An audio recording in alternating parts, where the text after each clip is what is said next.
যখন আমি কথা বলার সুযোগ দিব, আপনারা কথা বলতে চান, তখন সবাই কথা বলতে পারবেন। প্রথমে এখন সবাই মিউট করে রাখেন। ঠিক ঠিক আছে। তাহলে আমরা আজকে ওরিয়েন্টেশন ক্লাস, এখন থেকে আমরা কি করব, আমাদের একটা স্বপ্ন, আমরা বিসিএস ক্যাডার হতে চাই। আজকের এই মুহূর্ত থেকেই শুরু হোক আমাদের সফলতার পথ চলা। আমরা সবাই এসেছি এখানে একটি স্বপ্ন নিয়ে, বিসিএস ক্যাডার হওয়ার স্বপ্ন। তবে স্বপ্ন শুধু দেখলেই হবে না, আমরা শুধু স্বপ্ন দেখলেই হবে না, সেই স্বপ্নকে বাস্তবে রূপ দিতে প্রয়োজন আপনার কঠোর পরিশ্রম, সঠিক দিক নির্দেশনা এবং একাগ্র সাধনা। আজ যারা আমার সাথে যুক্ত হয়েছেন, ঠিক 6 থেকে 8 মাস পরেই আপনাদের কেউ কেউ হয়ে উঠবে দেশের গর্ব, প্রথম শ্রেণীর গেজেটেড কর্মকর্তা, বিসিএস ক্যাডার। প্রত্যেকে আমি বিশ্বাস করি আপনারা বিসিএস ক্যাডার হওয়ার যোগ্যতা রাখেন। এই আজকের ঘাম, ত্যাগ আর ঘুমহীন রাতগুলো একদিন আপনাকে এনে দিবে সেই কাঙ্ক্ষিত পরিচয়, আমি একজন বিসিএস ক্যাডার। এই স্বপ্নটা যেন আপনার পূরণ হয়, এই লক্ষ্যে আজকে আমরা যাত্রা শুরু করব। এই মহা সফরের একজন ক্ষুদ্র সহযাত্রী হতে পেরে আমি গর্বিত। আপনাদের জন্য, সবার জন্য অনেক অনেক শুভকামনা জানিয়ে আজকের ওরিয়েন্টেশন ক্লাসের মূল আলোচনায় আমরা চলে যাব। তার আগে আপনারা সাউন্ড পলিউশন যারা করতেছেন, আমি সবাইকে প্রথম রিকোয়েস্ট করছিলাম যে আপনারা মিউট করে রাখার জন্য, এরপর আপনারা মিউট করেন নেই। যারা এই ম্যানার গুলো বুঝতে পারবেন না, তারা আসলে আশা করি আপনি বিসিএস ক্যাডার হইতে পারবেন না। আপনি বিসিএস ক্যাডার হবেন, আপনাকে 3 বার বলার পর আপনি আপনার মাইক্রোফোনটা কি করেন নাই, মিউট করেন নাই, আপনি ভাইভাতে পাস করবেন। আপনাকে ভাইভাতে যেহেতু এখানে কি হবে, আপনাকে দেখেই ভাইবা বোর্ড বুঝতে পারবে আপনি আসলে বিসিএস ক্যাডার হওয়ার যোগ্য কিনা। আমি আপনাদেরকে 3 বার বললাম, আপনারা মিউট করেছেন, সবাই মিউট করেছেন, এরপর আপনাদের অনেকের এখানে সাউন্ড পলিউশন হচ্ছে। বলেন এটা ঠিক কিনা।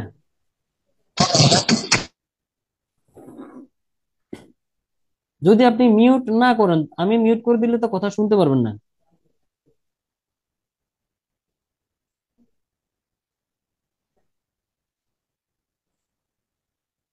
আচ্ছা, আমি মিউট করে দিলাম।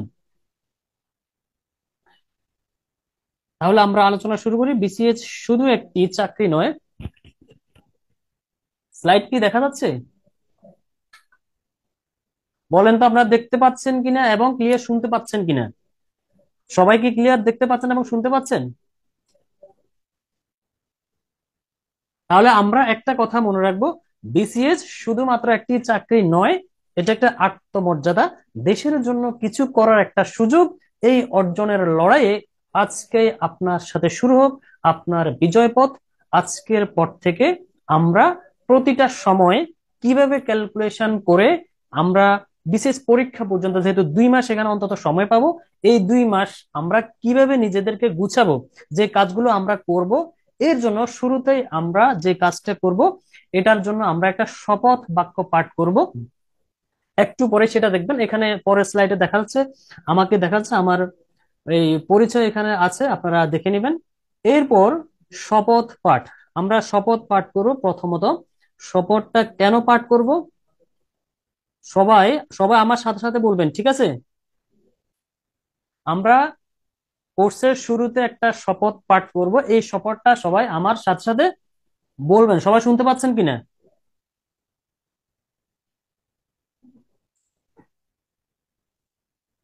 কথা না বললে তো হবে না, আপনাদের কথা বলতে হবে যখন জি জিজ্ঞেস করে। স্যার, শুনতে পাচ্ছি। আচ্ছা, জি যদি স্যার, শুনতে শুনতে পাচ্ছি। পান তাহলে আমার সাথে সাথে বলবেন সবাই, ঠিক আছে? বলেন, আমি বলার পরে এখানে নিজের নাম বলবেন, নিজে সবাই বলেন, আমি আমি শপথ করিতেছি যে। আমি শপথ যাদের করিতেছি বাচ্চা আছেন আশপাশে তারা মিউট করে রাখেন।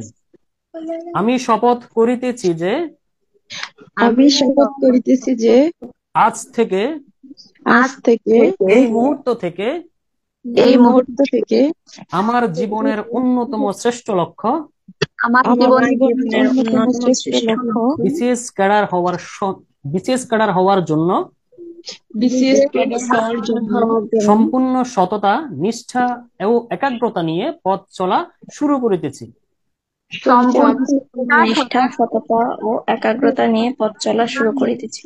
আজ থেকে আজ থেকে বিসিএস ক্যাডার হওয়া পর্যন্ত বিসিএস ক্যাডার হওয়া পর্যন্ত এক মুহূর্ত সময়ও নষ্ট করব না। এক উপযুক্ত মুহূর্ত সময় সময়ও নষ্ট নষ্ট করব করব না। প্রতিটি মুহূর্ত সঠিক পরিকল্পনা ও অধ্যবসায়ের সাথে কাজে লাগাবো। প্রতিটি প্রতিটি মুহূর্ত সঠিক পরিকল্পনা ও অধ্যবসায়ের সাথে অধ্যবসায়ের কাজে সাথে লাগাবো। কাজে লাগাবো। মোবাইল, সোশ্যাল মিডিয়া এবং বিলাসিতা থেকে দূরে থেকে মনোযোগ পুরোপুরি পড়ালেখায় রাখবো। Mobile, social media mobile media থেকে মনোযোগ পুরোপুরি পড়ালেখায় রাখবো। নিয়মিত ক্লাস করব এবং পড়া সম্পন্ন করব। করব নিয়মিত ক্লাস করব এবং পড়া সম্পন্ন পড়া করব। সম্পূর্ণ করব। কোনরূপ হতাশা বা ব্যর্থতা আমাকে দমাতে পারবে না, আমি বারবার উঠে দাঁড়াবো। কোনো হতাশা হতাশা বা ব্যর্থতা আমাকে দমাতে পারবে না, আমি বারবার উঠে দাঁড়াবো। আমি অন্যের সঙ্গে প্রতিযোগিতা নয়, নিজের সঙ্গেই নিজে প্রতিদিন প্রতিযোগিতা করব। আমি আমি অন্যের সঙ্গে অন্যের সঙ্গে প্রতিযোগিতা নয়, নিজের সঙ্গে নিজে প্রতিদিন প্রতিযোগিতা করব। আমার পরিবার, শিক্ষক এবং সমাজের বিশ্বাসের মর্যাদা রাখার জন্য আমি নিজের সর্বোচ্চ এফোর্ট দিব। আমার আমার পরিবার, শিক্ষক এবং সমাজের বিশ্বাসের মর্যাদা রাখার জন্য আমি নিজের সর্বোচ্চ effort দেব।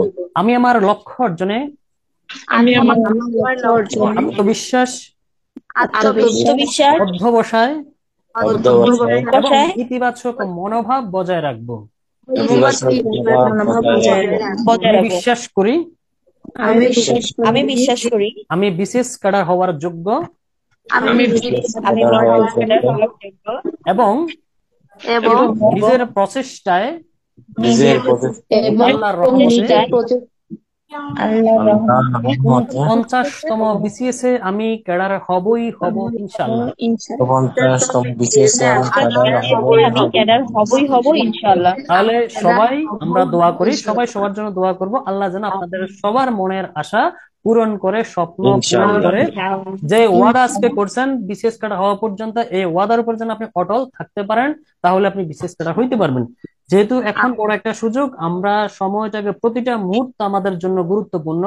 জীবনের গোল্ডেন মোমেন্ট এই 2 মাস, এই 2 মাস আপনার জীবনটা কোথায় থেকে কোথায় নিয়ে যাবে আপনি কল্পনা করতে পারবেন না।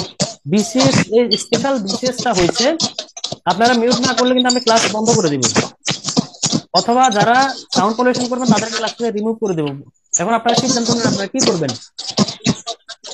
রিমুভ করে দেন যারা সাউন্ড পলিউশন করতে। যারা সাউন্ড পলিউশন করতেছেন রিমুভ করে দিব। স্যার আপনি একটু কষ্ট করে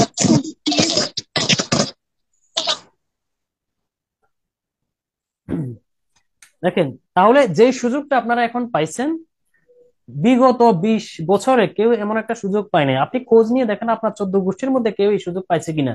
আপনার আত্মীয় স্বজন, পাড়া প্রতিবেশী, বন্ধু বান্ধব যারা আছে, বিশেষ একটা বিসিএস এর জন্য মানুষ, আমরা দেখলাম প্রায় 39তম বিসিএস থেকেই অনেক আশা ভরসা করতেছে একটা শিক্ষা ক্যাডারে বিসিএস হবে হবে হবে, কিন্তু বিগত 10 বছরে হয় নাই।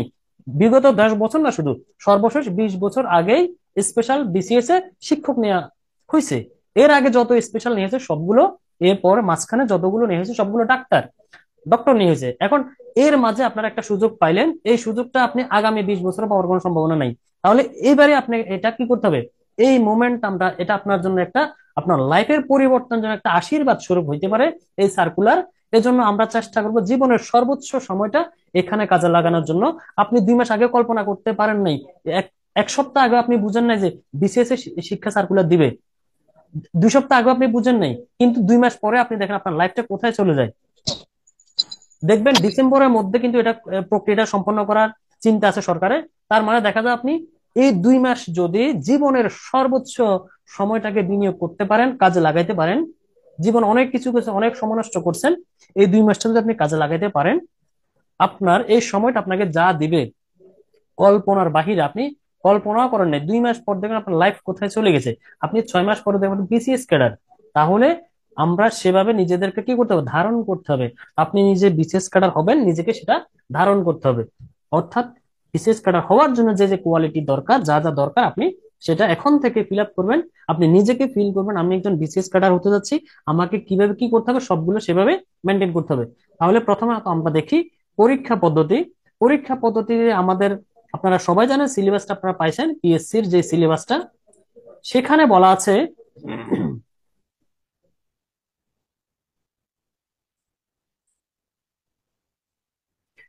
সেখানে প্রিলিমিনারিতে বলা আছে 200 নম্বরের পরীক্ষা হবে। রিটেন পরীক্ষা সাধারণত 900 নম্বরের হয়। স্পেশাল বিসিএস এর ক্ষেত্রে রিটেন পরীক্ষাটা হয় না। আর যারা বোথ ক্যাডারে প্রতি বছর আবেদন করে সেক্ষেত্রে তাদের 900 নম্বরের পাশাপাশি নিজের বিষয়ে একটা 200 নম্বর রিটেন পরীক্ষা দিতে হয়। আপনারা দেখেন এই প্যারা থেকে বেঁচে গেলেন। বিসিএস এর সবচেয়ে বড় প্যারা এবং কষ্টর যে জায়গা সেটা হচ্ছে বিসিএস রিটেন। তাহলে আপনারা জাস্ট এখানে 200 নম্বরের এমসিকিউ পরীক্ষা দিবেন এবং ভাইভা পরীক্ষা দিবেন 100 নম্বরের। এটা দিয়ে আপনি ক্যাডার হয়ে যাবেন। আর ভাইভাতে সবাইকে এভারেজে পাস ভালো নাম্বার দেওয়ার চেষ্টা করে। এখানে পার্থক্যটা কোথায় হয়? পার্থক্যটা হবে এখানে প্রিলিমিনারিতে। প্রিলিমিনারিতে আপনি যত বেশি নাম্বার তুলতে পারবেন তত আপনার বেনিফিট, আপনার সুযোগ সুবিধা তত বাড়তে থাকবে, অর্থাৎ আপনি চাকরি পাওয়ার ক্ষেত্রে এগিয়ে থাকবেন যদি আপনি রিটেনে প্রিলিতে বেশি নাম্বার তুলতে পারেন। এখন প্রিলি এখানে 200 নম্বরের মধ্যে দেখা যাবে আপনার জেনারেল পার্টে 100 এবং আপনার ব্যবস্থাপনা যে যে বিষয় অনার্স করলেন। আজকে যেহেতু আমরা ব্যবস্থাপনার ব্যাচের ক্লাস শুরু করলাম, আমরা ব্যবস্থাপনা নিয়েই কথা বলবো।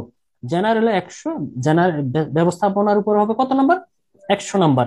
তাহলে এখন দেখা যায় যদি প্রশ্নটা অনেক বেশি কঠিন হয় এক্ষেত্রে আপনি 120 নাম্বার থেকে 30 নাম্বার পাওয়া মানে আপনি সেফ। আর যদি প্রশ্নটা সহজ হয়, তুলনামূলক সহজ হয়, তাহলে দেখা যাবে 150 থেকে 150 থেকে 160, 150 থেকে 160 নাম্বার আপনার সেফ জোন। তাহলে এটা আসলে এখন বলা যাবে না, প্রশ্নের কোয়ালিটির উপরে ডিপেন্ড করবে, প্রশ্নের মান কেমন এটার উপরে ডিপেন্ড করবে আসলে কাট মার্ক কত হইতে পারে, 120ও হইতে পারে, 160ও হইতে পারে। তাহলে সেটা তখন বোঝা যাবে। তবে আমরা আমাদেরকে ক্যালকুলেশন করে প্রিপারেশন নিতে হবে। কিভাবে আমরা ক্যালকুলেশন করব? সিলেবাসটা আমরা একটু পর্যালোচনা করি, তারপর আমরা ক্যালকুলেশনে যাব। সিলেবাসটা আপনাদের দেওয়া হয়েছে ব্যবস্থাপনায়। প্রথমত ইন্ট্রোডাকশন, ব্যবস্থাপনার যে ইন্ট্রোডাকশনের বিষয়গুলো, কনসেপ্ট, বেসিক কনসেপ্ট গুলো, এগুলো আপনারা একাদশ দ্বাদশ শ্রেণীর বইতে পাবেন, অনার্স এর বইতেও পাবেন।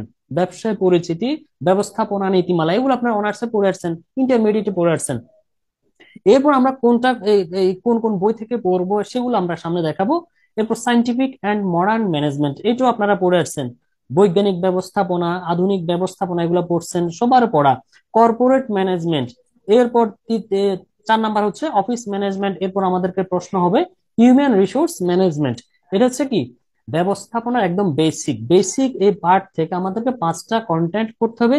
এই 5টা কন্টেন্ট থেকে কিভাবে প্রশ্ন হবে এগুলো নিয়ে আমরা সামনে কথা বলবো।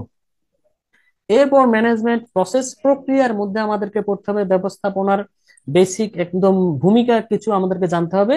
এরপর প্ল্যানিং, আপনারা সবাই পারেন। এরপর অর্গানাইজিং, লিডিং, কন্ট্রোলিং, এগুলো খুবই সহজ, খুবই সহজ টপিক। জাস্ট এখান থেকে আপনাকে জানতে হবে পরীক্ষায় কিভাবে প্রশ্ন হবে, কোন কোন জায়গা থেকে কোন ধরনের প্রশ্ন করতে পারে, এগুলো হচ্ছে আপনার জন্য গুরুত্বপূর্ণ। অর্থাৎ এই বিষয়গুলো থেকে বিস্তারিত আপনার জানার দরকার নাই, জাস্ট পরীক্ষার জন্য যতটুকু দরকার ততটুকুই আমরা এই কোর্সের মধ্যে কভার করব। এরপর আমরা সিলেবাসটা বাংলা পার্ট যারা দেখতে চেয়েছিলেন তাদের জন্য আমরা বাংলা পার্টটাও এখানে রেডি করা আছে, আপনারা দেখে নেবেন। ভূমিকার মধ্যে আমাদেরকে পড়তে হবে ব্যবস্থাপনার সংজ্ঞা, ধারণা, উন্নয়নের পর্যায়, গুরুত্ব, ব্যবস্থাপনার কার্যাবলী, ব্যবস্থাপনার নীতি, ব্যবস্থাপনাগত দক্ষতা, সংগঠন। এরপর দ্বিতীয় টপিকে পড়তে হবে বৈজ্ঞানিক এবং আধুনিক ব্যবস্থাপনার ধারণা, গুরুত্ব, বৈজ্ঞানিক ব্যবস্থাপনার বিভিন্ন দিক, টেলরের পরীক্ষার ফলাফল, বৈজ্ঞানিক ব্যবস্থাপনার সুবিধা অসুবিধা, আধুনিক ব্যবস্থাপনার বৈশিষ্ট্য, ফেয়লের আধুনিক ব্যবস্থাপনা নীতি। এরপর কর্পোরেট ম্যানেজমেন্টে পড়তে হবে মালিকানা ও পেশাদার ব্যবস্থাপনা পৃথকীকরণ, কোম্পানি পরিচালনার পদ্ধতি, পরিচালনা পর্ষদ, আকার, যোগ্যতা, নিয়োগের পদ্ধতি, কার্যাবলী, কর্তব্য, দায়িত্ব, ক্ষমতা, আচরণ বিধি, কর্পোরেট নির্বাহী এবং সিইও। এরপর অফিস ব্যবস্থাপনা পড়তে হবে গুরুত্ব, অফিস ব্যবস্থাপনা গুরুত্ব, অফিস ব্যবস্থাপনা পদ্ধতি, বিভিন্ন বিভাগের সমন্বয়ে, ফাইলিং, সূচীকরণ, প্রতিবেদন, বাণিজ্যিক নথিভুক্ত প্রস্তুতকরণ, সভা, রেজুলেশন, কোম্পানি, কর্পোরেট সচিব। এরপর আমাদেরকে পড়তে হবে মানব সম্পদ ব্যবস্থাপনা। আপনারা অনার্স দ্বিতীয় বর্ষে এই বইটা পড়ে আসছেন, এটা একটা বই ছিল। মানব সম্পদ ব্যবস্থাপনা, অফিস ব্যবস্থাপনা অনার্স আগে ছিল, থার্ড ইয়ার ছিল, বর্তমানে এই বইটা সম্ভবত নাই। তাও আপনাদের টেনশন করতে হবে না, এটা আমি আপনাদেরকে গুছিয়ে দিব। এরপর মানব সম্পদ ব্যবস্থাপনা থেকে মানব সম্পদ ব্যবস্থাপনা গুরুত্ব পড়তে হবে কর্মী নির্বাচন, নিয়োগ, প্রশিক্ষণ, মূল্যায়ন, ক্ষতিপূরণ, পদোন্নতি, অবসর, কর্মী প্রশাসন, এগুলো পড়তে হবে। পার্ট 2 আমরা দেখি ব্যবস্থাপনা প্রক্রিয়ার মধ্যে আমরা ভূমিকা কি কি পড়বো। ব্যবস্থাপনা চিন্তাধারা, ব্যবস্থাপনা চিন্তাধারা, ম্যানেজমেন্ট থট, এটা একটা বই যে আপনারা পড়ে আসছেন, মাস্টার্স এই যে বইটা আছে, এই ম্যানেজমেন্ট থট। এবং ব্যবস্থাপনা সহজ, ব্যবস্থাপনা এবং সমাজ, সামাজিক দায়িত্ব, নীতিশাস্ত্র, প্রতিষ্ঠানের আভ্যন্তরীণ ও বাহ্যিক পরিবেশ পরিবর্তন, ব্যবস্থাপনা তুলনামূলক ব্যবস্থাপনা, পরিকল্পনা আমরা পড়তে হবে, গুরুত্ব, প্রকৃতি, উদ্দেশ্য, প্রকার, পদক্ষেপ, উদ্দেশ্য, উদ্দেশ্য ভিত্তিক ব্যবস্থাপনা, খুবই গুরুত্বপূর্ণ একটা টপিক, উদ্দেশ্য ভিত্তিক ব্যবস্থাপনা। এরপর কৌশলগত পরিকল্পনা, সিদ্ধান্ত গ্রহণ, এই টপিকগুলো পড়তে হবে। সংগঠন থেকে আমাদেরকে পড়তে হবে প্রকৃতি, আনুষ্ঠানিক অনানুষ্ঠানিক সংগঠন, ব্যবস্থাপনার পরিধি, বিভাগীকরণ, প্রতিষ্ঠান কাঠামো, লাইন কর্মী ধারণা, কর্তৃত্ব অর্পণ, কেন্দ্রীকরণ, বিকেন্দ্রীকরণ। এখানে যা দিলাম এগুলো কিন্তু সব আপনার পড়তে হবে না, এখান থেকে কিছু টপিক বাদ দিতে হবে, সব টপিক থেকে কিন্তু পরীক্ষা প্রশ্ন হবে না। এরপর আমরা এখান থেকে যখন আপনাদেরকে পড়াবো তখন আরো শর্ট করে দিব, গুরুত্বপূর্ণ তথ্যগুলোর বাহিরে কিছুই পড়ানো হবে না এখানে। নেতৃত্ব থেকে আমরা পড়বো ব্যবস্থাপনাগত নেতৃত্ব, বিভিন্ন পদ্ধতি, আচরণ এবং শৈলী, পরিস্থিতিগত নেতৃত্ব, প্রেষণা, প্রেষণাদাতা, বিভিন্ন প্রেষণা তত্ত্ব এবং প্রয়োগ, দ্বিমুখী যোগাযোগ। এরপর আমরা নিয়ন্ত্রণে পড়বো মৌলিক নিয়ন্ত্রণ প্রক্রিয়া, প্রতিক্রিয়া এবং ফিড ফরওয়ার্ড নিয়ন্ত্রণ, কার্যকর নিয়ন্ত্রণ, নিয়ন্ত্রণ কৌশল, বাজেট ও অবাজেট নিয়ন্ত্রণ, প্রতিরোধমূলক নিয়ন্ত্রণ, ব্যবস্থাপনা নিরীক্ষা। এখন আমরা দেখি টার্গেট মার্কস। আমরা 200 নম্বরের পরীক্ষা দিব, তবে 200 নম্বরের জন্য আমাদেরকে ক্যালকুলেটিভ ওয়েতে আগাইতে হবে। যদি আপনি ক্যালকুলেশন করে আগাইতে না পারেন আপনি বিপদে পড়বেন। আপনার যদি কোনো লক্ষ্য না থাকে, সুনির্দিষ্ট পরিকল্পনা না থাকে, আপনি আসলে পরীক্ষা ভালো করতে পারবেন না। যেহেতু সময় কম, আপনারা নিজেরা করতে গেলে অনেক সময়ের ব্যাপার, এজন্য আমি আপনাদেরকে এটা রেডি করে দিলাম। যদি আপনাদের উপকৃত হইতে পারেন আপনারা, তাহলে এটাই আমার জন্য সান্ত্বনার বিষয়। তাহলে এখানে টার্গেট মার্কস আপনি কিভাবে করবেন, যেহেতু বাংলায় 20 নাম্বার, 20 নাম্বারের মধ্যে আপনি টার্গেট রাখবেন, এমন কিছু টপিক বাছাই করবেন, এই টপিক গুলো থেকে বিসিএস এ প্রশ্ন হবেই হবে। এই এরকম আমরা টার্গেট রাখবো। বাংলায় 15, 20-এর মধ্যে যেন আমাদের 15 থাকে। ইংরেজিতে আমরা 20 নাম্বারের মধ্যে যেন 15 থাকে। আর এখানে এই বেঁচে ব্যবস্থাপনার সাথে আমি আপনাদেরকে ইংরেজি পুরোটা টোটালি কভার করে দেবো, এটা আপনাদের জন্য একটা বলতে পারেন একটা বোনাস। জাস্ট 20 নাম্বারের জন্য ইংরেজিতে যত কিছু দরকার, ইংলিশে যা যা দরকার, এটা আমি আপনাদেরকে এখানে কভার করে দেবো। আশা করি ইংরেজিতে আমি যা পড়াবো এর বাহিরে এখান থেকে আপনারা 20-এর মধ্যে 14-15 তুলতে পারবেন, অনায়াসে তুলতে পারবেন। এরপর গাণিতিক যুক্তি, এখানে 10, 10-এর মধ্যে একটা দুইটা অঙ্ক আপনি কেউ অঙ্ক না করে গেলেও পারবেন। এরপর আপনি বিসিএস এর বিগত সালের প্রশ্নগুলো প্র্যাকটিস করে যান। আর বাছাইকৃত কিছু টপিক আছে, এই টপিক গুলো থেকে আপনি কমপক্ষে 4টা 5টা অঙ্ক আপনি করতে পারবেন। আর যারা দুর্বল, একদম টোটালি পারবেন না, আপনি ম্যাথ বিষয়টা বাদ দিয়ে দেন। আপনি 10 নাম্বার প্রিপারেশন আপনার দরকার নাই, 10 বাদ দিয়ে বাকি 190-এর প্রিপারেশন আপনি ভালো করে নেন। কারণ আপনি এখানে প্র্যাকটিস করতে গেলে দেখবেন এখানে যারা যারা বিশেষ পরীক্ষা দিবে এতে অধিকাংশ দেখবেন ইংলিশ এবং ম্যাথ পড়তে পড়তেই সময় নষ্ট করে ফেলবে, বাকি বিষয়গুলো পড়ার আর সময় পাবে না। এই ভুলটা আপনারা যেন না করেন, এজন্য আমি আপনাদেরকে এখানে রিমাইন্ডার দিলাম। আপনি যদি ম্যাথে উইক থাকেন, অনেক বেশি উইক, আপনি পারেন না, না পারলে আপনি ছেড়ে দেন, সমস্যা নাই, আপনি অন্য একটা টপিকে সময় দেন, সেখানে আপনার নাম্বার আসবে। তাহলে এরপর আমরা দেখি বাংলাদেশ বিষয়ে বলি, 20 নাম্বারের মধ্যে টার্গেট থাকতে হবে 15 জন আমরা তুলতে পারি। আন্তর্জাতিক বিষয় বলে 20-এর মধ্যে টার্গেট রাখবেন 15। মানসিক দক্ষতা 10-এ 10 পাওয়া সম্ভব। যদি আপনি বিসিএস প্রিলি এবং রিটেনের প্রশ্নগুলো সলভ করেন আপনি 10-এ 10ই পাবেন। মানসিক দক্ষতা খুবই মজার একটা বিষয়, আপনি এখানে 10-এ 10 পাবেন, এটাতে কোনো সন্দেহ নাই। খুব সহজ, একদম খুব সুন্দর মজার একটা সাবজেক্ট এটা। আপনি প্র্যাকটিস করেন, বিগত সালের প্রশ্নগুলো দেখলে আপনি এখানে 10-এ 10 পাবেন। এরপর আমরা সাধারণ 100-র মধ্যে আমরা টার্গেট রাখবো 75+। আর বিষয়ভিত্তিক যে 100 নাম্বার, এখানে আমরা টার্গেট করব 85+, 85+। যদি আমরা এখানে জেনারেলে 75, বিষয়ভিত্তিকে 85 তুলতে পারি, আমাদের নাম্বার হয় 160। যদি আমরা 160 তুলি, কনফার্ম থাকেন আপনি বিসিএস এ কি হবেন, আপনি বিসিএস ক্যাডার ধরন হয়ে গেছেন। যারা 200-র মধ্যে 160 পাবেন, যদি প্রশ্ন তুলনামূলক সহজ হয়। এখন দেখা গেল প্রশ্ন যে একটু কঠিন হয়, প্রশ্ন কঠিন হলে কি হবে, এই যে কাট মার্কস আরো নিচে আসতে পারে। কঠিন হলে আপনার জন্য তো শুধু কঠিন না, সবার জন্য কঠিন। সেক্ষেত্রে দেখা যাবে কাট মার্ক হবে 140 হইতে পারে, 130 হইতে পারে, অনেক বেশি কঠিন হলে 120 হইতে পারে। তাহলে আমরা যে কোনো পরিস্থিতির জন্য প্রিপারেশন রাখতে হবে। এজন্য আগে সবগুলো কথা আপনাদেরকে বলে দিচ্ছি। এখন এখানে ব্যবস্থাপনা যারা আছেন আপনাদের কম্পিটিশন কিন্তু অ্যাকাউন্টিং এর সাথে হবে না। অ্যাকাউন্টিং এ যে কাট মার্কস, ব্যবস্থাপনা সেই কাট মার্কস হবে না। ব্যবস্থাপনা যে কাট মার্কস ফিনান্সের প্রার্থীদের জন্য সেই কাট মার্কস হবে না। ফিনান্সের যে কাট মার্কস মার্কেটিং এর প্রার্থীদের জন্য সেই কাট মার্কস হবে না। এক একটা সাবজেক্টে এক একটা রকম, এক একটা বিষয় এক এক রকমের কাট মার্কস হবে।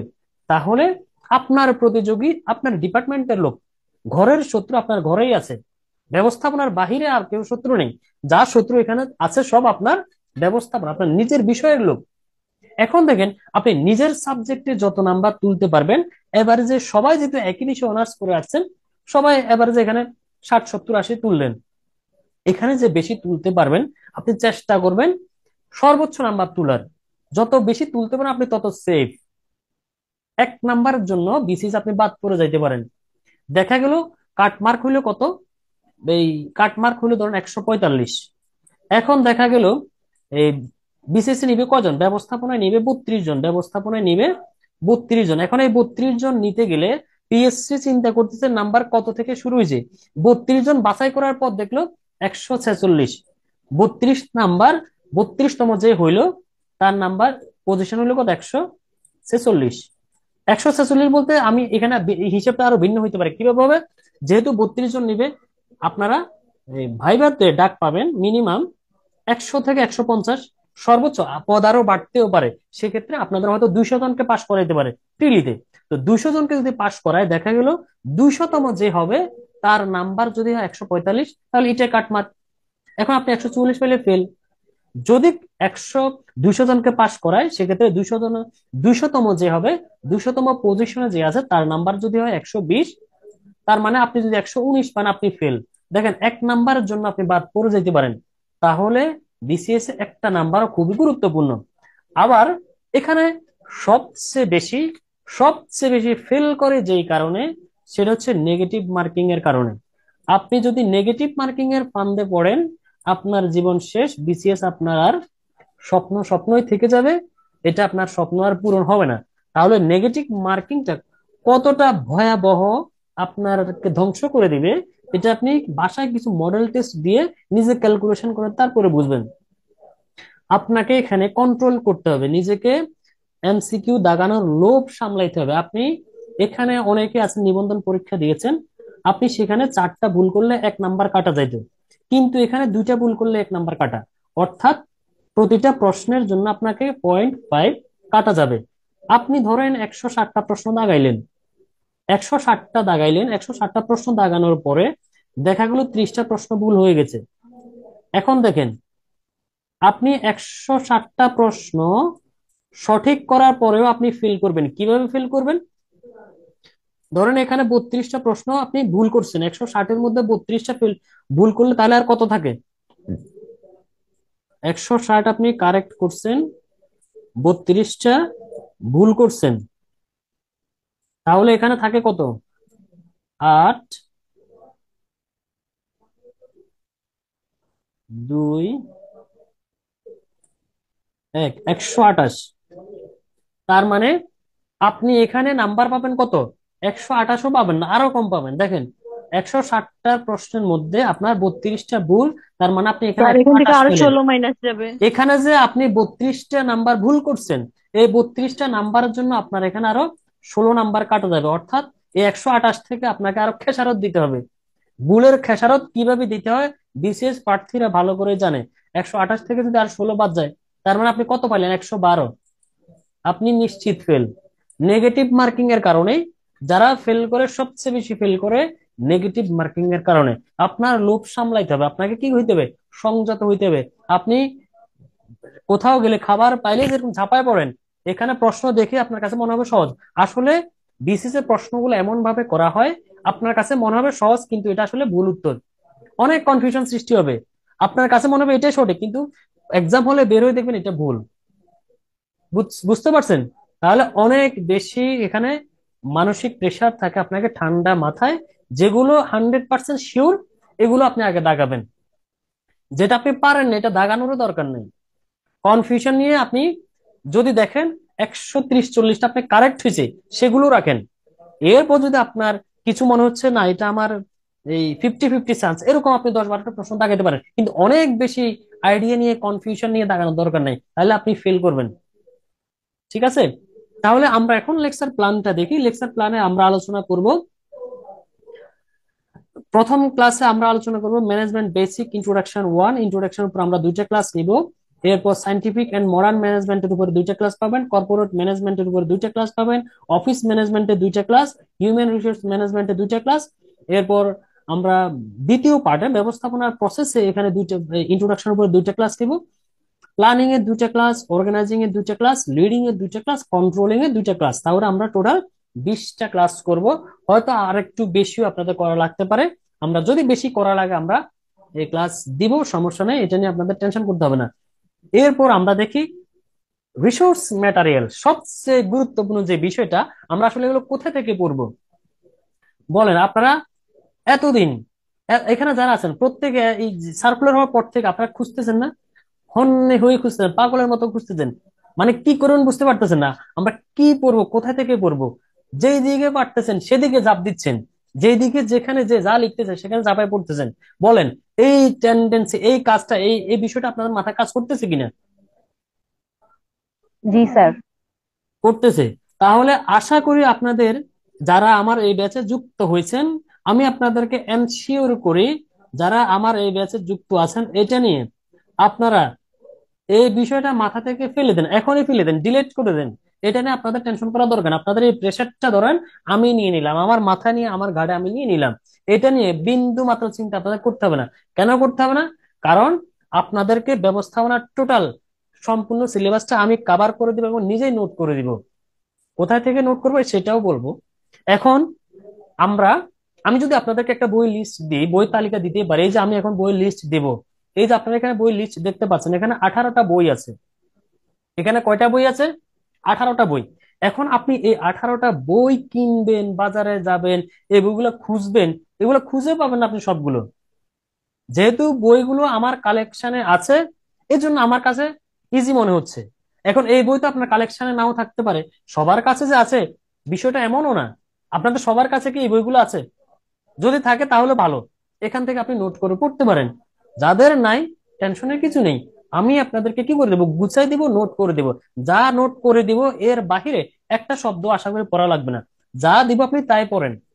এখান থেকে আপনি ফুল সিলেবাসটা কভার আশা করি করতে পারবেন। তাহলে আমরা দেখি রিসোর্স ম্যাটেরিয়াল আমরা কোন কোন বই থেকে পড়বো, যে নোটটা আপনাদেরকে করে দিব। প্রথমত ফান্ডামেন্টালস অফ, এখানে একটা এল আসে নাই, ফান্ডামেন্টালস অফ ম্যানেজমেন্ট, এটা হচ্ছে স্টিফেন রবিনস এর একটা বই, বিদেশি রাইটারের একটা বই। দেখেন বিসিএস এ আপনার এখানে দরকার কি, বিস্তারিত জানার দরকার নেই, গুরুত্বপূর্ণ তথ্যগুলো, অথেন্টিক তথ্য দরকার। আপনি অথেন্টিক, বাংলাদেশে আমরা যে বইগুলো পড়ি, এই বইগুলো মূলত কি বিদেশি রাইটারদের বাংলা অনুবাদ। এখন দেখা যায় সেই বইগুলোর মূল বই কিন্তু বাংলাদেশি না, মূল বই হচ্ছে বিদেশি বই। এখন সেই তথ্যগুলো বাংলাদেশে অনেক সময় কি হয়ে যায়, বিকৃত হয়ে যায়, হয় কিনা আপনারা দেখেন কিনা, বিকৃত হয়ে যায়। অনেক সময় আমরা বাংলা বইতে দেখি কি ভুল তথ্য, বিকৃত তথ্য, এক একটা বইয়ে এক এক রকম, এক এক রাইটারে এক এক রকম তথ্য ধরে, কিন্তু ইংরেজি বইগুলোতে মোটামুটি আমরা অথেন্টিক সোর্স হিসেবে ধরতে পারি। এজন্য আমরা চেষ্টা করব এই বইগুলো থেকে তথ্যগুলো কালেক্ট করে আপনাদেরকে নোট করে দেওয়ার জন্য। তাহলে আমরা এখান থেকে কিছু তথ্য নিব। এরপর এসেনশিয়াল অফ ম্যানেজমেন্ট, হ্যারোল্ড কুঞ্জ এবং হ্যারোল্ড কুঞ্জের বই থেকে আমরা এখান থেকে এসেনশিয়াল ম্যানেজমেন্টের কিছু তথ্য নিব। তারপর বিজনেস প্রিন্সিপালস এন্ড প্র্যাকটিস এ বই থেকে কিছু তথ্য নিব। বেসিক্স অফ ম্যানেজমেন্ট এ বই থেকে তথ্য নিব। তারপর ম্যানেজমেন্ট এ গ্লোবাল পার্সপেক্টিভ, গুরুত্বপূর্ণ একটা বই, এখান স্টোনার ফ্রিম্যান গিলবার্টের একটা বই, এখান থেকে আমরা কিছু পড়বো, তবে আপনাদেরকে আমি নোট করে দিব। এরপর the practice of management, Peter ড্রাকারের বই। কর্পোরেট ম্যানেজমেন্ট, লিঞ্চ এন্ড ডাফটের একটা বই, এই বইটা কর্পোরেট ম্যানেজমেন্ট, আপনারা বাজারে খুঁজে দেখেন অনেকাংশ দোকান আপনি এই বইটা পাবেন না। বাংলা ভার্সনে যে অফিস ব্যবস্থাপনা, এইটা পান কিনা সেটাও সন্দেহ, কর্পোরেট ব্যবস্থাপনা কোনো বই পান কিনা। এরপর দেখেন আমরা অফিস ম্যানেজমেন্ট পড়ব, উইলিয়াম এই এরপর আমরা এই কর্পোরেট ম্যানেজমেন্ট পড়বো, অফিস ম্যানেজমেন্ট পড়বো। এখান থেকে অফিস ম্যানেজমেন্টের 2টা বই আমরা পড়বো, একটা হচ্ছে অফিস ম্যানেজমেন্ট বিদেশি রাইটার যে কি কি বলে এটাকে, ইংলিশ ভার্সনের যে বইটা, এটা আপনাদেরকে কোন ভার্সনে পড়বেন এটা আমি পরে বলবো, একটু পরে বলতেছি। আমরা দুইটা বই পড়বো অফিস ম্যানেজমেন্টের, এটা একটা, আরেকটা হচ্ছে অফিস ম্যানেজমেন্ট অনার্স এর একটা বই আগে ছিল অতীতকালে, অতীত অনেক অতীত না, কয়েক বছর আগে ছিল, বর্তমানে সম্ভবত এই বইটা নাই, তবে গুরুত্বপূর্ণ একটা বই, এটা এখন বাজারে পাওয়া যায় না। এরপর আমরা হিউম্যান রিসোর্স ম্যানেজমেন্ট পড়বো। তারপর আমরা পড়বো বাংলাদেশি কিছু বই পড়বো। বাংলাদেশি কি কি বই পড়বো? ব্যবসায় সংগঠন এবং ব্যবস্থাপনা প্রথম এবং দ্বিতীয় পত্র, একাদশ দ্বাদশ শ্রেণীর। এরপর প্রিন্সিপাল অফ ম্যানেজমেন্ট পড়বো, প্রিন্সিপালস অফ ম্যানেজমেন্ট পড়বো, অফিস ব্যবস্থাপনা পড়বো, ব্যবস্থাপনা নীতিমালা, এটা তো আপনার অনার্সে পড়ে আসছেন, সবাই পড়ছেন এটা। হিউম্যান রিসোর্স ম্যানেজমেন্ট, মানব সম্পদ ব্যবস্থাপনা, অনার্স দ্বিতীয় বর্ষে পড়ে আসছেন। তারপর ম্যানেজমেন্ট থট, ব্যবস্থাপনা চিন্তাধারা, এই বইটা আপনারা মাস্টার্সে পড়ছেন। তারপর বিবিএ ব্রিফ কোশ্চেন গুলো আমরা পড়বো, ভার্সিটি অ্যাডমিশনের কোশ্চেন গুলো পড়বো, সাত কলেজ এবং জাতীয় বিশ্ববিদ্যালয়ের যে প্রশ্নগুলো আছে এগুলো আমরা পড়বো। তাহলে এখন এতগুলো, এত বিশাল পড়া, এতগুলো বই যদি আমি আপনাদেরকে একটা লিস্ট দিই, আপনাদের পক্ষে সবগুলো বই কালেক্ট করা সম্ভব না। এখন সবগুলো বই আমরা কেন বলতেছি, কারণ বিসিএস এর যে সিলেবাসটা আপনাকে দেওয়া হয়েছে, আপনি যদি 100-তে 100 কাভার করতে চান, আপনি বাংলাদেশি কোনো বইতে 100-তে 100 কাভার করতে পারবেন না, আপনাকে বিদেশি রাইটারের বই পড়তেই হবে, সংগ্রহ করতে হবে। এখন তাহলে যেহেতু এখান থেকে এগুলো আমার কালেকশনে আছে, আমি আপনাদেরকে এখান থেকে কি করব, নোট করে দিব, গুছাই দিব, যা যা পড়াবো এর বাহিরে আশা করি পড়া লাগবে না, আমাদের যতটুকু দরকার ততটুকুই আমরা দিব। কিভাবে দিব? আচ্ছা, এখানে আরো কিছু রিসোর্স ম্যাটেরিয়ালস আমরা আপনাদের জন্য দিলাম, দেখেন। এই জেনারেল পার্টের জন্য আপনারা কি কি পড়বেন, জেনারেল পার্টের জন্য ইংলিশটা তো আমি আপনাদেরকে টোটালি সম্পূর্ণ কভার করবো, ইংলিশের ক্লাসগুলো নিব। আমরা এখান থেকে বিসিএস ইংলিশ গ্রামারের বই থেকে আমরা গ্রামারটা কি করব, প্র্যাকটিস করব, এবং মাস্টার বই থেকে মাস্টার বইয়ের এমসিকিউ গুলো আমরা কি করব, প্র্যাকটিস করব। এরপর ম্যাথের জন্য আপনি খায়রুলস অথবা মন্ডলস অথবা যে কোনো একটা বই যার কাছে যেটা আছে আপনি সেটা করতে পারেন। এরপর বাংলার জন্য আপনি পড়বেন অবশ্যই নবম দশম শ্রেণী বইটা পড়বেন, যাদের কাছে এটা নাই আপনি অগ্রদূত পড়তে পারেন, ঠিক আছে। এরপর জেনারেল নলেজের জন্য যার কাছে যে বই আছে সেটা পড়তে পারেন। এরপর আমরা সাপ্লিমেন্টারি কিছু বই পড়বো, এটার সহায়ক আরো কিছু বই লাগবে জেনারেল পার্টের জন্য। আপনি যদি ভালো প্রিপারেশন নিতে চান সেক্ষেত্রে বিসিএস প্রশ্ন ব্যাংকটা আপনার অবশ্যই লাগবে। এখন বিসিএস প্রশ্ন ব্যাংক কোনটা নেবেন? দুইটা নিতে পারেন, একটা হচ্ছে প্রফেসরস নিতে পারেন, অথবা প্রিসেপ্টরস এর একটা প্রশ্ন ব্যাংক আছে, প্রিসেপ্টরস, এই বইটাও নিতে পারেন, প্রিসেপ্টরস অথবা এই জব সলিউশন কি কি বলছি, প্রফেসরস, প্রফেসর স্যার। প্রফেসরস অথবা প্রিসেপ্টরস, এই দুইটা বই আপনারা কালেক্ট করতে পারেন। তারপর recent job solution, recent job solution আপনারা দুইটাই নিতে পারেন।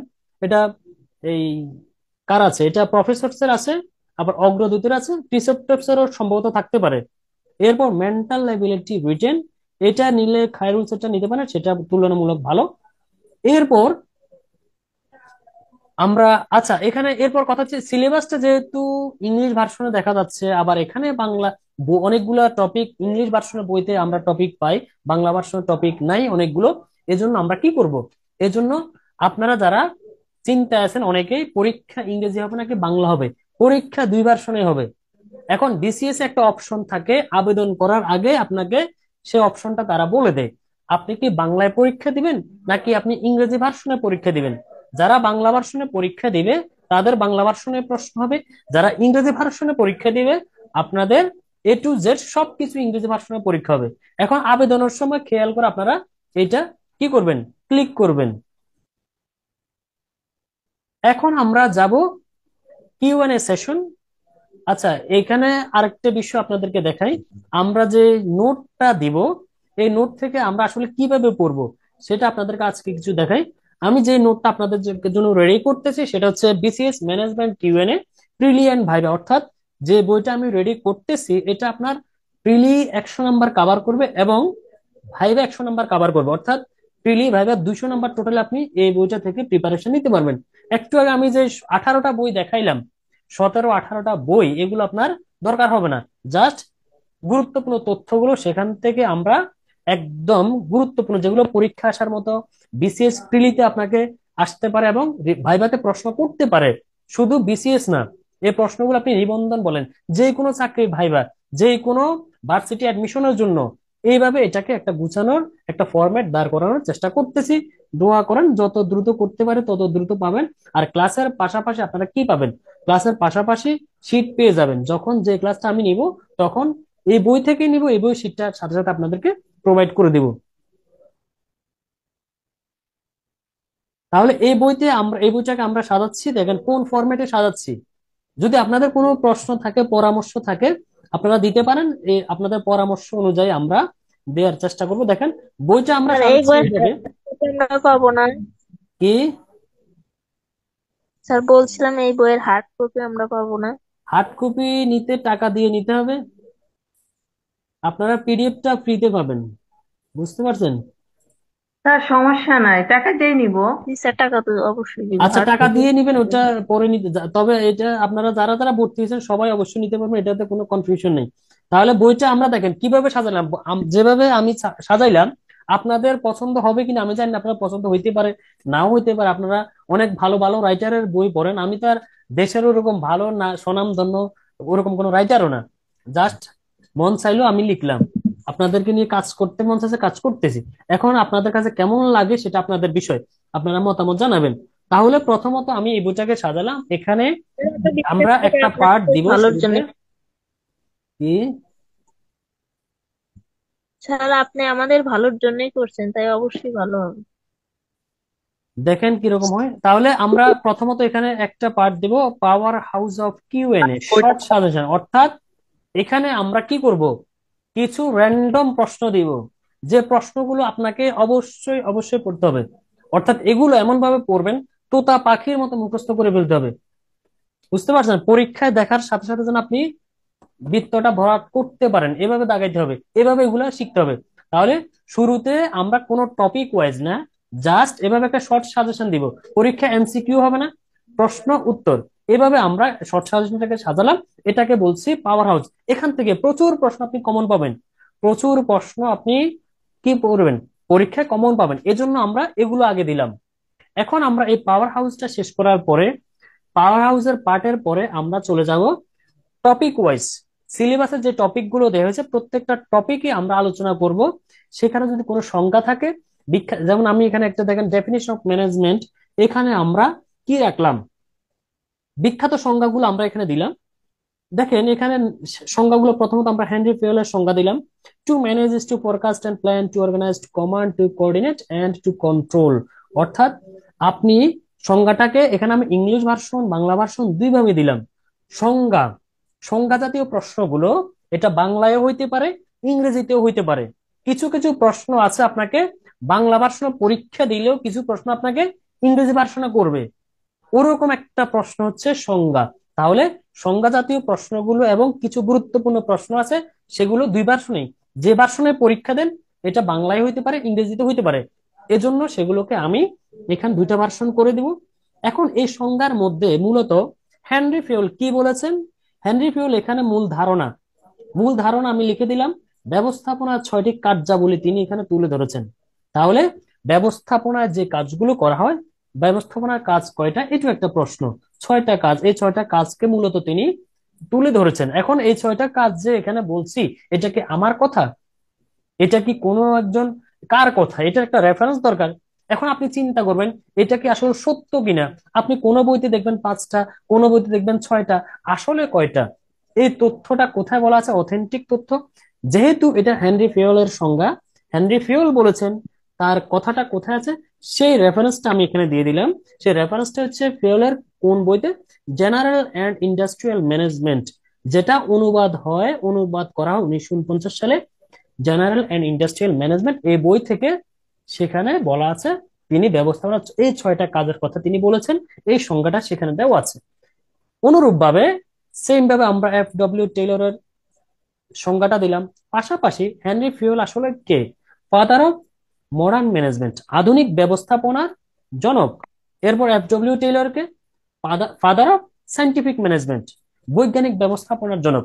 তাহলে এই দুইটা প্রশ্ন আপনার প্রিলিতে, এখান থেকে এই দুইটা থেকে একটা প্রশ্ন আপনার প্রিলিতেও আসতে পারে, আবার ভাইভাতেও আপনাকে প্রশ্ন করবেই করবে। আপনাকে না করলে অন্য একজনকে করবে, অন্য একজনকে না করলে আরেকজনকে করবে, কিন্তু এখান থেকে 100% শিওর থাকেন এখান থেকে প্রশ্ন করবেই।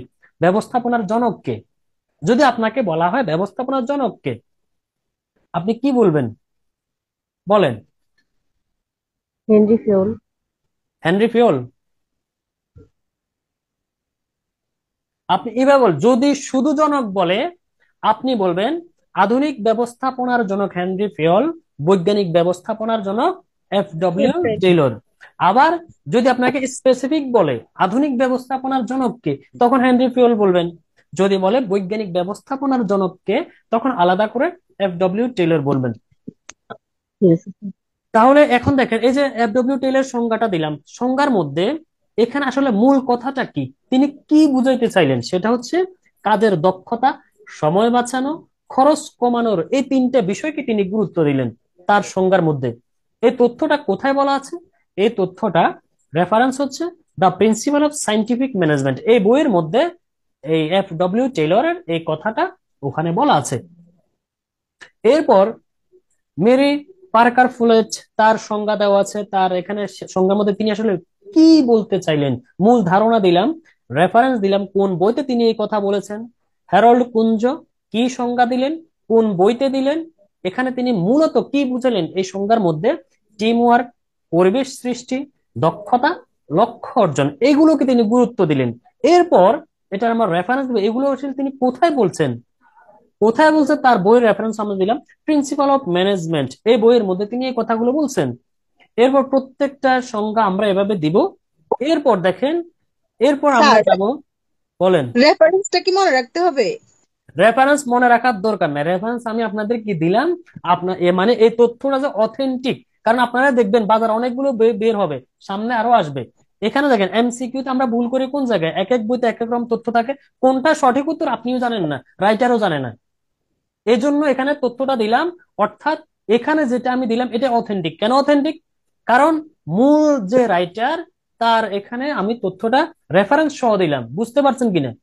এখন আমি যদি রেফারেন্সটা এখানে না দিতাম, আপনার তো মনে কনফিউশন হইতো, আমি এখানে দেখতেছি এটা, অন্য একটা বই দেখলাম আরেকটা, অনার্স এর বইতে দেখলাম একটা, খালিকুজ্জামানের বইতে দেখলাম একটা, গ্রন্থকুটিরে আরেকটা, মিলেনিয়ামে আরেকটা, আপনি মনে রাখবেন কোনটা? বুঝছেন কিনা? স্যার এখানে কি তাহলে শুধু সংজ্ঞাটা মুখস্থ করব? এখানে সংজ্ঞাটা মুখস্থ করেন, সংজ্ঞার মধ্যে তিনি কোন বিষয়টাকে গুরুত্ব দিলেন, এই যে মূল ধারণা, এটা মনে রাখবেন। আবার এরকম প্রশ্ন হবে, কিছু প্রশ্ন সংজ্ঞা দিয়ে বলবে এই সংজ্ঞাটা কার, অথবা উক্তিটি কার, এভাবে দিবে। ঠিক আছে? জি স্যার। তারপর রেফারেন্সের মধ্যে বইটা মনে রাখবেন। ধরেন পরীক্ষার রেফারেন্স থেকে প্রশ্ন হবে কিভাবে, দেখেন এখানে বলবে প্রিন্সিপাল অফ ম্যানেজমেন্ট, এই বইটা কার, তখন কি বলবেন? এই বইটার নাম জানতে হবে না? ধরেন বলা আছে শুধু ম্যানেজমেন্ট, এই বইটা কার, পিটার ড্রাকার। এভাবে আপনাদেরকে যদি প্রশ্ন করে, তাহলে এরপর আমরা বইয়ের দ্বিতীয় এই পরের ধাপে কি দেখব, পরের ধাপে আপনি দেখবেন কিছু গুরুত্বপূর্ণ তথ্য কণিকা, অর্থাৎ যেখান থেকে পরীক্ষা প্রশ্ন হইতে পারে, পরীক্ষা যেভাবে যেভাবে প্রশ্ন হবে, গুরুত্বপূর্ণ যে তথ্যগুলো আপনার দরকার, জানা দরকার। আপনি ব্যবস্থাপনা গ্রাজুয়েশন কমপ্লিট করছেন, কি কি তথ্য আপনার জানা দরকার, প্রিলিতে কি তথ্য আসতে পারে, ভাইভাতে আপনাকে কি তথ্য প্রশ্ন করতে পারে, সেগুলো আমরা এখানে সাজাই দিব। এরপর সর্বশেষ, যেহেতু আপনার পরীক্ষাটা এমসিকিউ টাইপে হবে, পরীক্ষায় তো আপনাকে আনসার করতে হবে, প্র্যাকটিস করতে হবে। পরীক্ষা প্রশ্ন হবে কিভাবে, পরীক্ষা প্রশ্ন হবে এরকম, হোয়াট ইজ ম্যানেজমেন্ট, এভাবে একটা প্রশ্ন থাকবে। তারপরে তিনটা কি থাকবে, চারটা অপশন থাকবে। এখন এই অপশন থেকে আপনাকে একটা অপশন বাছাই করে নিতে হবে, কোনটা সঠিক সেটা আপনি আলাদা একটা ওয়েমার থাকবে, ওয়েমার আপনি বৃত্ত ভরাট করবেন। এখান থেকে নাম্বার দেখে দেখে অনেক সময় দেখবেন আপনি সঠিক উত্তর ভুল করে আসছেন, কিভাবে করবেন জানেন? ধরেন আপনি এখানে দেখলেন কত নাম্বার, 1 নাম্বার প্রশ্ন, উত্তর পত্রে আবার নাম্বার দেওয়া আছে, দেখা গেল আপনি 1 নাম্বারের জন্য চিন্তা করছেন কি, ব্যবস্থাপনা কি, বলেন বলেন এই প্রশ্নটা যদি পরীক্ষা আসে, হোয়াট ইজ ম্যানেজমেন্ট, আনসার কি দিবেন? C number sir, the achieving goals A process of achieving goals through planning and organizing, এটা একটা পরিকল্পনা এবং সংগঠনের মাধ্যমে লক্ষ্য অর্জনের একটা প্রসেস, একটা প্রক্রিয়া। তাহলে এটা আপনি আনসার করলেন এ, 1 নাম্বার। সি, আপনি যখন ওয়েমারে এই বৃত্ত ভরাট করতে যাবেন, বিসিএস এর ওয়েমারে আলাদা ওয়েমারে নাম্বার দেওয়া থাকবে, 1-এর সি দিতে গিয়ে আপনি দিয়ে ফেলছেন, 2-এর সি ভরাট করে ফেলছেন, এরকম ঘটনা হাজার হাজার অহরহ ঘটে। ধরেন অধিকাংশ স্টুডেন্ট এই ভুলটা করে, স্যার, হ্যাঁ হয় এরকম। করে না? স্যার, করে। ম্যাথ আসে আপনিও কি করবেন, শুধু পরীক্ষা হলে ম্যাথে? গেলে দেখবেন, আপনি দেখবেন এখানে 3-এর বি দাগাবেন, 3-এর বি দাগাইতে গিয়ে দেখলেন ওই মারে দাগাই ফেলছেন 6-এর বি অথবা 5-এর বি, 2-এর বি, 3-এর বি, 4-এর বি। পরে দেখলেন আয় হায় আমি এটা কি করছি, এটা তো ভুল দাগাই ফেলছি। আপনি কাটাকাটি করবেন, আপনার ওই মার বাতিল, ফেল। স্যার অ্যাকাউন্টিং কি ম্যাথ আসার সম্ভাবনা আছে? আপনি এখানে জয়েন করছেন কেন? আজকে কি অ্যাকাউন্টিং এর ক্লাস হচ্ছে বলেন? না না স্যার, অ্যাকাউন্টিং না তো ম্যানেজমেন্ট, কিন্তু স্যার ওই যে আমাদের যে ওই অনার্স এর যে পরিসংখ্যান এগুলো যে আচ্ছা আমি পড়ছিলাম। বলি, যেহেতু যেহেতু আপনি বেদাওয়াতে এখানে জয়েন করে ফেলেছেন, আমি বলে দেই, আমি আজকে কিন্তু অ্যাকাউন্টিং এর কাউকে দাওয়াত দিই না, অর্থাৎ ব্যবস্থাপনার বাইরে কাউকে দাওয়াত দেয়া হয়নি, যেহেতু এটা ব্যবস্থাপনার ক্লাস। তারপর আপনারা যেহেতু জয়েন করছেন, আপনাদের জন্য বলি, যারা অ্যাকাউন্টিং আছেন আপনাদের অবশ্যই অ্যাকাউন্টিং এ ম্যাথ থাকবে, ছোট ছোট ম্যাথ থাকবে, ফর্মুলা থাকবে, ইকুয়েশন থাকবে, আপনাদেরকে ম্যাথ অবশ্যই প্র্যাকটিস করতে হবে। ক্লিয়ার? স্যার আমরা ম্যানেজমেন্টেও কিন্তু ম্যাথের কিছু সাবজেক্ট পড়ছি, ওই সাবজেক্টের কিছু থাকবে কি অঙ্কের? নো নিড, দরকার নেই, যা থাকবে আমি যা দিব এটাই, এটার বাইরে কিছুই দরকার নেই। ঠিক আছে, তাহলে আমরা এরকম কিছু রিয়েল প্র্যাকটিস করবো, অর্থাৎ পরীক্ষা যেভাবে প্রশ্ন হইতে পারে এভাবে কিছু প্রশ্ন দেয়া থাকবে, আপনি এখানে নিজে নিজে প্র্যাকটিস করবেন, তারপর নিচে উত্তর মিলাই দেখবেন। ঠিক আছে, এভাবে করে আমরা পুরো বইটাকে আপনাদেরকে নোট করে দিব, সাজিয়ে দিব। এখন বলেন এখানে আপনাদের কোনো পরামর্শ আছে কিনা, বা যেভাবে আমি আমার মতো করে চিন্তা করছি এটা আপনাদের পছন্দ হবে কিনা, বা এভাবে হইলে আপনারা উপকৃত হবেন কিনা, নাকি অন্য কোনো জি স্যার, সিস্টেমে যাওয়া সুন্দর উচিত? হয়েছে। জি না স্যার। স্যার, এটাই ঠিক আছে। এটাই ঠিক আছে। জি স্যার। তাহলে পরিবর্তন আর করলাম না, এভাবেই থাকবে। স্যার তাই এখানে প্রশ্নগুলো ইংরেজিতে করছেন কা? ইংরেজিতে করছি, কোন একটা প্রশ্ন যদি আপনাকে ইংরেজিতে করে আপনি আনসার দিবেন কিভাবে বলেন? ধরেন এই প্রশ্নটা যদি যে প্রশ্ন করবে সে তো বাংলায় কিছু কিছু প্রশ্ন ইংরেজিতে করবে, এটা একটু আগেও বলছি। ধরেন আপনাকে বলছে in management doing things right refers to, আপনাকে যদি এভাবে প্রশ্ন করে, এগুলো এখানে আমি দিলাম, যদি এখানে না দিই পরীক্ষা দেয়া থাকবে না, তখন আপনি আনসার কোনটা করবেন? আপনি যদি প্রশ্নই না বুঝেন আনসার করবেন কিভাবে? অর্থাৎ যে প্রশ্নগুলো ইংরেজিতে হইতে পারে বাংলায়ও হইতে পারে, সেগুলোকে আমি দুইটা ভার্সনে এখানে করে দিলাম, যেন বাংলায় আসুক ইংরেজিতে আসুক, আপনি প্রশ্ন বুঝতে পারেন, প্রশ্ন বুঝলে আপনি আনসার করতে পারবেন। বুঝছেন কিনা? জি জি স্যার, বুঝছি স্যার। আমি মানে প্রাথমিকভাবে ভাবছিলাম কি যে ওই 100 মার্ক সাবজেক্ট পরীক্ষা পুরোপুরি ইংলিশ হয়, এই কারণে আর কি ভাবছিলাম যে প্রিপারেশন নিব না। কোন আবার আপনার সাথে কথা বলছি মতন জানতে পারলাম যে মানে বাংলা ইংরেজি উভয় ভার্সনই থাকবে। দুই ভার্সন থাকবে। আচ্ছা, তাহলে এখন আমরা চলে যাব স্যার কিউএনএ, আমার একটু কোশ্চেন কথা আনসার ছিল। সেশন। তাহলে আজকে আমরা ক্লাসটা এখন শেষ করব, তবে শেষ করার আগে আপনাদের যারা যারা জয়েন করছেন সবাই বলেন যে কোর্স প্ল্যানটা যা আপনাদেরকে দেখাইলাম, অর্থাৎ আপনাদেরকে নিয়ে যে প্ল্যানিংটা আমার, এটা আপনাদেরকে টোটাল আমি শেয়ার করছি। এখন আপনারা বলেন আপনাদের আসলে প্ল্যানিংটা পছন্দ হয়েছে কিনা, আপনাদের কনফিডেন্স আসছে কিনা যে আপনি আসলে এই প্ল্যানিং এ প্রিপারেশন নিলে আপনিও বিসিএস ক্যাডার হবেন, এরকম কনফিডেন্স আপনাদের আসছে কিনা, আপনাদের অনুভূতি এখন শেয়ার করতে পারেন। জি স্যার স্যার। নাকি আপনারা টাকা পয়সা দিয়ে ভর্তি হয়ে অনেক বড় ক্ষতি হয়ে গেছে বা লস হয়ে যাইতে পারে, আমি টাকা দিয়ে তো ক্ষতি করে ফেলছি, এতটুকু টাকা দিয়ে ভর্তি হইলাম, 1250 টাকা আপনাদের অনেক টাকা মনে হয়, কিন্তু আসলে এটা দেখেন, আপনি জেনারেল পার্টের 100 নাম্বারের প্রিপারেশন নিতে গেলে 3 থেকে 5 হাজার টাকা যে কোনো প্রতিষ্ঠানে খরচ করতে হবে। এখানে আপনি ব্যবস্থাপনা 100 নাম্বারের প্রিপারেশন 1250 টাকা, এরপর আপনার অনেকে ডিসকাউন্ট খুঁজেন। চিন্তা করেন এটা কেমন, এই এর বিষয়টা আসলে কেমন।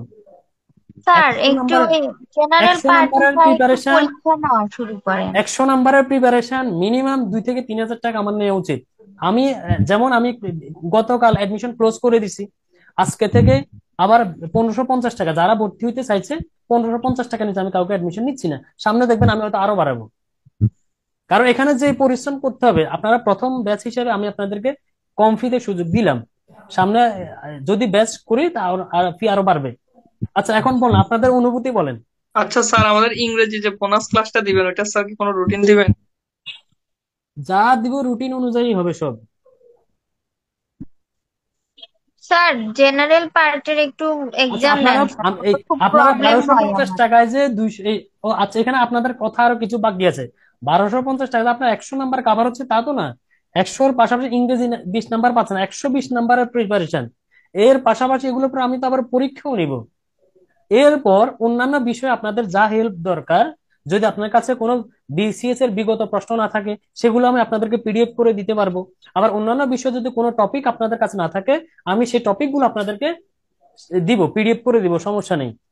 জাস্ট এটা আপনারা, আমি চেষ্টা করব আপনারা চাওয়া পাওয়ার থেকেও বেশি পাবেন ইনশাল্লাহ, এটা আমি আপনাদেরকে এনশিওর করতে পারি। এখন আপনাদের অনুভূতি বলুন, আপনাদের আসলে আপনারা এই প্ল্যানিং আপনারা কি মনে হচ্ছে আপনাদের? স্যার স্যার বিসিএস আপনার প্ল্যানটা খুব ভালো হয়েছে স্যার। একজন একজন করে বলেন।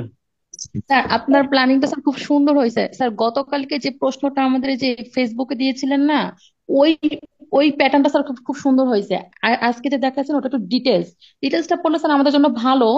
কিন্তু স্যার ওই পড়াগুলো পড়ে মনে হচ্ছে মানে বেশি মনে থাকতেছে আমাদের, যে আপনি যে 30টা প্রশ্ন দিয়েছিলেন প্রথমে। আর আমাদের বইটা স্যার আপনি যেটা বের করতে চাচ্ছেন ওইটা কি এইভাবেই বের হবে? কিভাবে? ওটা ওই যে আপনি এটা ফেসবুকে তো যেভাবে দেখাইলাম, বললেন। সেখানে তথ্য কণিকা থাকবে, এরপরে প্রশ্ন উত্তর, প্রশ্ন উত্তর এভাবে থাকবে, এরপর এমসিকিউ থাকবে। স্যার এই বইটা আমরা স্যার কতদিনের মধ্যে পাবো এই বইটা? এই বইটা সময় লাগবে। এটা আমি আসলে বাজারের মতো যদি কপি পেস্ট করে একটা বই করে দিই, এক সপ্তাহও লাগবে না, 2 দিনের মধ্যে আমি বই করে দিতে পারবো। কিন্তু আপনি 2 4 5 দিনে যে বইগুলো হয় এগুলো 100% কপি পেস্ট বই, এগুলোর মধ্যে কোনো গবেষণা নাই, কোনো অ্যানালাইসিস নেই। যেহেতু আমি যে জিনিসটা করব আমি একদম স্যাটিসফাইড না হলে আমি এটা করবো না। যে জিনিসটা আমি করব আপনাদের যদি উপকারী না হয় তা আমি এই জিনিসটা করে আসলে কোনো অর্থ নাই করার। এজন্য আমি চেষ্টা করব আমার অ্যানালাইসিস করে গবেষণা করে আমি যে সময়টা ব্যয় করব যেন এটার আপনারা উপকৃত হইতে পারেন। এজন্য যতদিন লাগে হয়তো, যেহেতু সময় কম এজন্য চেষ্টা করতে হবে 15 20 দিনের মধ্যেই, অথবা 1 মাসও লাগতে পারে। তাহলে স্যার আপনি যে জাস্ট বইটা বের এটা করতে চাচ্ছেন আপনি এটারই পরীক্ষার আগে অন্তত পরীক্ষা 2 সপ্তাহ আগে পাইলে যেন কয়েকবার রিভিশন করতে পারেন, ওইভাবে করা হবে। তাহলে স্যার পিডিএফটা আমাদেরকে পড়াই দিবেন। পিডিএফ তো আর ক্লাসে পড়াই দিব। এই পিডিএফ এর আকারে, হ্যাঁ, আর এই পিডিএফ এর আকারে বইটা বের হতে স্যার এখন যে কয়দিন সময় লাগে আমাদের, এই তো? হ্যাঁ হ্যাঁ। স্যার আরেকটা কোশ্চেন ছিল স্যার। স্যার কোশ্চেনটা হচ্ছে এই যে আমাদের বিসিএস এর যে জেনারেল পার্টের ওই সাধারণ জ্ঞানের পার্টটা স্যার নিয়ে একটু মনে হয় আমার তো সমস্যা আছে, এখন আর কারো সমস্যা আছে কিনা মনে হয় সমস্যা হবে, কারণ এই সাধারণ জ্ঞানের পার্টটা স্যার মানে সিলেবাসটা একটু অনেক বড়। আপনি যদি মানে কোথা থেকে প্রশ্নটা হতে পারে মানে কোন টপিকস গুলো যদি বাছাই করে আচ্ছা, এটা দিতেন তাহলে আমি স্যার এটা আমাদের দেখি জন্য আপনাদের উপকার জন্য, হতো। জি দেখি স্যার আমি এটা চিন্তা স্যার ভাবনা করে শুধু দেখি কিছু করা যায় টপিক কিনা। গুলা স্যার জি সাবজেক্ট, স্যার, শুধু টপিক হ্যাঁ স্যার সাবজেক্ট ওয়াইজ স্যার শুধু টপিক যদি দিয়ে দিতেন তাহলে স্যার এটা ভালো। মেনলি স্যার সাধারণ জ্ঞানের পার্টটা, কারণ এখানে স্যার 40 মার্ক, মানে এখানে এটা হিউজ পরিমাণ মার্ক এটা স্যার। সমস্যা। স্যার আচ্ছা, আমাদের একটু আপনাদের এই প্রথম কাজ বিসিএস এর আমি বলি কোশ্চেন আপনাদের। গুলো, স্যার একটু বিসিএস এর কোশ্চেন গুলো একটু এক্সাম নেন স্যার। আপনাদের প্রথম কাজ হচ্ছে আপনারা বিসিএস এর বিগত সালের প্রশ্ন 10 থেকে 46 নম্বর বিসিএস এর সবগুলো প্রশ্ন শেষ করে ফেলেন, সবগুলো টপিক ধরে ধরে পড়েন। সিলেবাসে যে টপিকটা আছে সেটাই পড়েন, যে টপিক নাই ওই প্রশ্ন পড়ার দরকার নেই। তাহলে বিসিএস এর যে কম্পিউটার বা আদার্স যে টপিক গুলো আছে যেগুলো আমাদের কম্পিউটার নাই দরকার নাই, ওগুলো আমাদের কম্পিউটার থেকে প্রশ্ন হবে না, বিজ্ঞান থেকে প্রশ্ন হবে না, ভূগোল থেকে প্রশ্ন হবে না, নৈতিকতা সুশাসন থেকে প্রশ্ন হবে না। এই সুযোগ আপনারা যদি মিস করেন জীবনে এর থেকে বড় কপাল পোড়ার হইতে পারেন, এই সুযোগটা যদি মিস করেন। সিলেবাসটা অনেক ছোট করে দিচ্ছে আপনাদের। স্যার স্যার বিসিএস কোশ্চেন পড়ার সময় তাহলে ওইগুলো বাদ দিয়ে পড়লাম, কম্পিউটার, বিজ্ঞান। হ্যাঁ, এগুলো বাদ দিয়ে পড়বেন, এগুলো নাই আপনার সিলেবাসে যে টপিক গুলো আছে শুধু এগুলোই পড়েন। স্যার তারপরে দেখলাম যে বাংলার মধ্যে হচ্ছে কারক নাই, তাহলে কি কারক বাদ দিয়ে দিব? কারক বাদ না থাকলে তো ভালো। ও, আচ্ছা স্যার। তবে এটা গ্রামার এটা পার্টটা বাদ। বাংলা।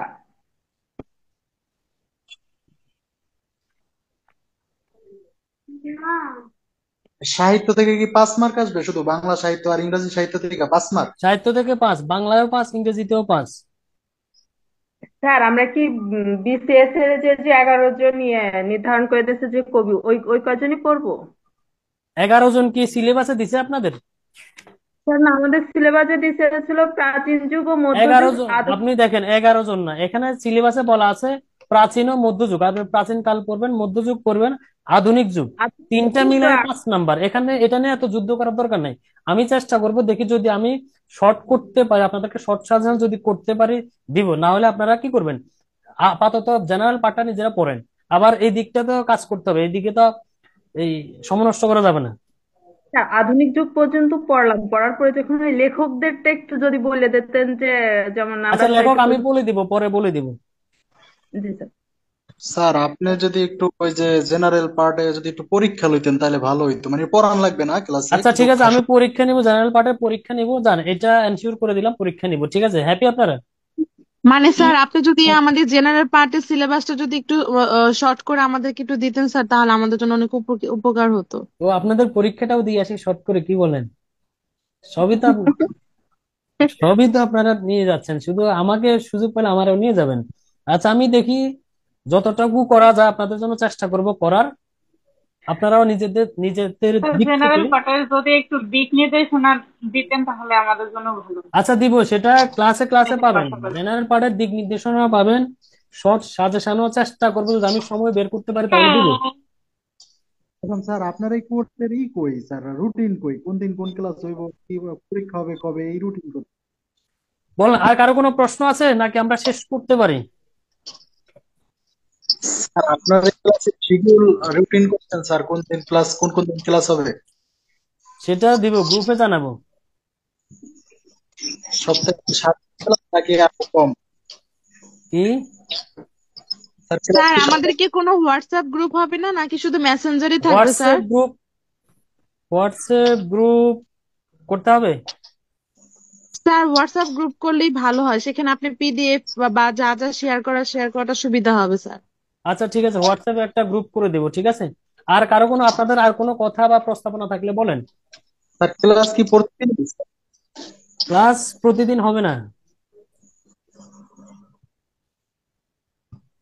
স্যার আমার একটা কোশ্চেন ছিল। কি? স্যার, এটা সাধারণ জ্ঞানের এই যে শোনা যাচ্ছে না, আপনি ভার্সিটির যে আবার বলেন। কোশ্চেন গুলা, এগুলা স্যার এখন কোথায় পাওয়া যাবে? বুঝি নাই এটা কি। স্যার এই যে সাধারণ জ্ঞান মানে এই যে ভার্সিটির যে মানে যে ইউনিভার্সিটির যে অ্যাডমিশন টেস্টের যে প্রশ্নগুলা, এটা এখন স্যার কোথায় পাবো? জব করে সেগুলা নাই। কিসের, ব্যবস্থাপনার নাকি জেনারেল পার্টের?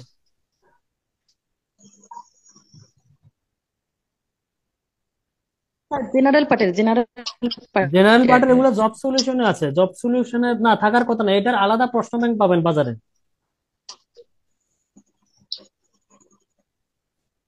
আর স্যার ব্যবস্থাপনাটা? ব্যবস্থাপনার তো পরীক্ষার আপনার যা প্রশ্নগুলো থাকে। ব্যবস্থাপনার তো যা আর দরকার আমি দিবই, এখানে আর বাইরে ব্যবস্থাপনা নিয়ে কিছু চিন্তা করা লাগবে না, কোনো বইও লাগবে না, আমি যা দিব তাই পড়লেন, এটাই শেষ, এটাই এনাফ। একটা প্রশ্ন ব্যাংক পাওয়া যাবে এখন কিসের? যে জেনারেল পার্টের জন্য ভার্সিটির অ্যাডমিশন টেস্টের যে প্রশ্নগুলো, আমি জানি না, ওটা পাবেন, কি প্রশ্ন বাজারে তো থাকে, পাওয়ার তো কথা।